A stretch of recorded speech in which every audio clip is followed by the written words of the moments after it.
वज़ेरेआज़म इमरान खान की ज़ेरे सदारत वफाकी kabina IMF से मुज़ाकरात और इक़्तिसादी उमूर में शामिल किए गए हैं। 100 रोज़ा प्लान पर भी अमल दरामद का जायजा लिया गया है। ज़मीर हुसैन ज़मीर इस वक्त हमारे मज़ीद तफसीलात उनसे जानेंगे। जी ज़मीर हुसैन, ज़मीर बताइएगा क्या तफसीलात हैं आपके पास?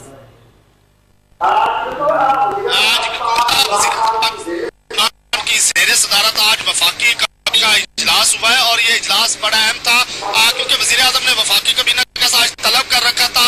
वफाकी kabina के तमाम जो मिनिस्टर्स हैं वो इजलास में मौजूद थे और 10 निकाती एजेंडा था जिस पे आज बात की गई और इमरान खान साहब को ब्रीफिंग भी दी गई इस 10 निकाती पर।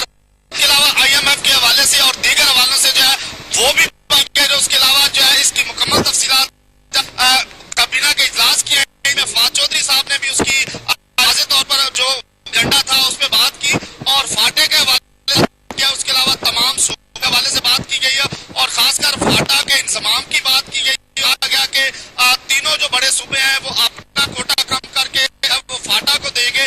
तो इस तरह के आज बड़े बड़े फैसले किए हैं और आज वज़ीर-ए-आज़म है उनके दौरे के हवाले से भी बात की गई है जो चीन का दौरा करना है। अलावा मजीद जो है वो आज 10 निकाती एजेंडा था जो ज़ेरे जिस पर आज तमाम मिनिस्टर मौजूद थे और इमरान खान साहब को ब्रीफिंग दी गई जिसपे वज़ीर-ए-आज़म ने हिदायत जारी की कि तमाम जो एजेंडा